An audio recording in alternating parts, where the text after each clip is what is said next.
هنا هدخل على تصريحات تركي آل الشيخ اللي قال فيها انه النادي الاهلي هيكسب بفوز عريض. بتلعب كل سنه ولا هي السنه دي بس؟ والله احنا في طور نقاش.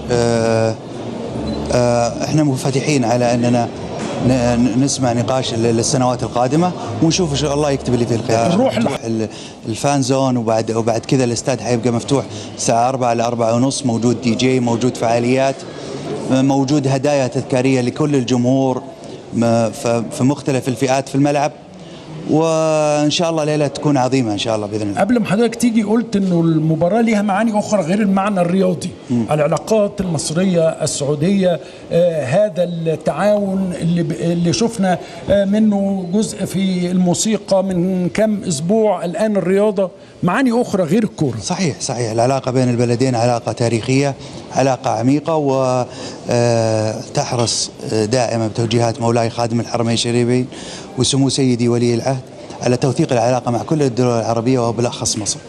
ما يقرب من $1,000,000 بكره جائزه الفائز، يمكن دي اكبر جائزه اتعملت في مباراه كره مصريه، شايفينها ازاي؟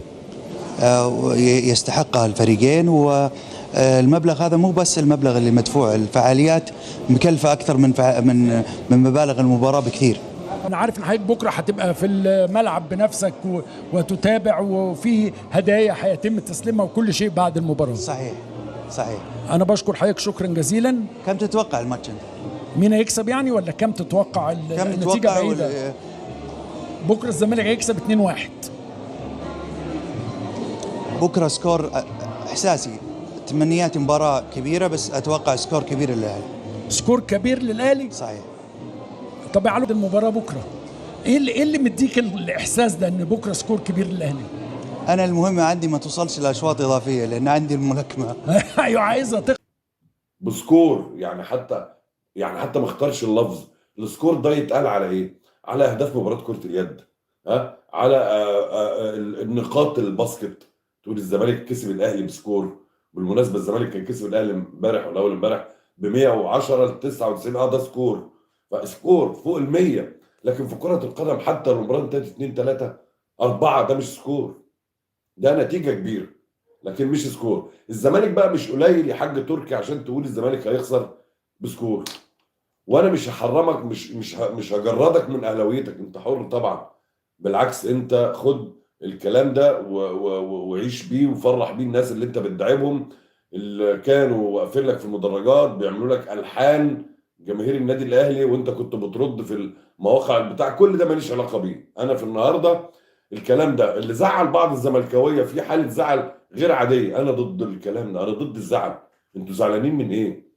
اذا كنت كزملكاوي كمدير فني او رئيس نادي او مجلس اداره بتدور على حافز وداعم قوي للزمالك ليله القمه، اذا كنت عايز تشغل لعيبتك صح وتحرك نخوتهم، حط لهم تصريح تركي آل الشيخ في الاوضه.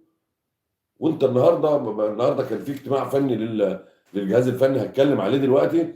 حضرتك قوم من النوم كده قول لهم صباح الخير تركي بيقول لكم هتشيلوا. بس اللعيب اللي عنده نخوه وعنده رجوله هيبان في ادائه اللي هيستفز من الكلام ده. اما اللعيب الموظف، وانا اعتقد والله اعلم عصر الموظفين في الزمالك انتهى. يعني والله اعلم عصر اللاعبين الموظفين، مش عايز اقول زي مين، بس زي لعيبه كان جزء منهم صغير جدا موجود وما بيلعبش، وجزء كبير مشي. لكن كان في موظفين كل فكرتهم ان هم بيتقاضوا الرواتب بتاعتهم. لكن مع هذا التصريح انا ارمي اللعيبه يا جماعه تركي الشيخ بيقول لكم ان انتوا هتشيلوا. خلاص الزمالك فوق التركي. طبعا مين تركي آل الشيخ؟ طبعا الزمالك فوق التركي والاهلي فوق تركي آل الشيخ، مش الزمالك بس. يعني في النهايه يعني التركي ده عمره 36 سنه. نادي الزمالك والنادي الاهلي دول عمرهم قرون، اكتر من قرنين من الزمان. انت هتتكلم في ايه؟ لا طبعا هي الفكره ان احنا بنفسر تصريحاته، انما هي قيمتها من قيمته عند جماهير الاهلي والزمالك. خلي بالك يعني تصريحات الرجل هو بيحاول يوجد لنفسه مساحه من تاني. خلاص الاهلي وجماهيره عملوا عليه بلوك الفترات اللي فاتت، يمكن ما بقاش يزور مصر الا بشكل رسمي. انما فكره بقى انه يتكلم في الكوره ويطلع يستظرف ويطلع يتكلم خلصت. وعلى فكره التصريحات دي مش هتخش على كتير من الاهلاويه مش الزملكاويه، يعني مش هتدخل على كتير من الاهلاويه. انت عارف لو الزمالك كسب بقى وكسب بسكور اللي هو بلغته يعني بيقول عليها، هو اول واحد هيضحك بكره يقول لك طبعا انا كنت بهزر والزمالك يقصد. يعني بقصد عبد الله جمعه، مش عايز اسمي حد لان عبد الله كان لعيب محترم عندنا يا استاذ عزم، وادى دوره وفق المطلوب منه، خلاص مشي دلوقتي بيلعب لفريق تاني بلديه المحله، كل الاحترام ليه. لكن انا اقصد انه كان في لعيبه بعقليه موظفين في الزمالك، يعني مفيش تطوير، مش فارق معاك الكلام. انما النهارده التصريحات دي لو ما فرقتش مع عبد الله السعيد، لا هقف ستوب.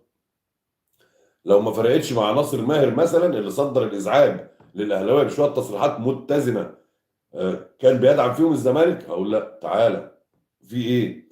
لو شفت اوباما وفتوح والمسلوسي وعواد والامور بالنسبه لك عاديه، لا طبعا يبقى في مشكله. انا بقول انه تصريحات تركي آل الشيخ ايجابيه جدا، ايجابيه جدا لصالح نادي الزمالك. هو مش جديد على الاهلي، يعني هو لما يعلن دعمه للنادي الاهلي ده دعم عادي، خلاص يعني ده دعم عادي.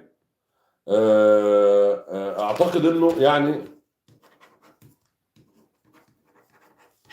ان هو اهلاوي، والاهلاويه عارفين ان هو اهلاوي، فبالتالي لما يطلع يقول لي انا هكسب 40، خلاص ده عقليه راجل قاعد على قهوه، خلاص على قهوه بلدي وقاعد بيتابع مباراه. فبعقليه القهوه البلدي ملهاش علاقه بماتشات كبيره زي دي، هو لا يدرك معنى ولا قيمه زمالك واهلي. هو بيدعم الاهلاويه ماشي، خد انت بقى الجانب نص الكوبايه المليان في تصريحه. ايه نص الكوبايه المليان؟ هو تحفزه ضد نادي الزمالك. كنا يقول لك المباراه بمليون دولار واللي هيكسب النادي الاهلي، يعني المليون دولار للنادي الاهلي، خلاص. يعني خد بقى انت ده وقول للعيبه الزمالك اتفضلوا انتوا هتطلعوا من المباراه دي ابيض، الراجل قال انكم هتشيلوا، ها موافقين؟ بس وافقوا على ده وخسروا، هم احرار، هم يستحقوا بقى اللي هيتعمل فيهم، يستحقوا الخساره، يستحقوا يتحطوا تحت ضغط لنهايه الموسم. ونفس الكلام في النادي الاهلي برضه، مش الزمالك بس. يعني بعد الكلام ده وبعد الدعم ده من تركي آل الشيخ ومن المنظمين للمباراه في السعوديه، ويجي الاهلي يخسر، لا يبقى لعيبه الاهلي هتستاهل برضه الضغط اللي هيتحطوا فيه، وحاله كده انعدام الثقه اللي هتبقى في عدد من اللاعبين، ويشتعل بدري بقى الميركاتو الصيفي، مين ماشي اكتر من مين جاي. المباراه دي زي ما قلت لحضراتكم هيكون ليها توابع خطيره.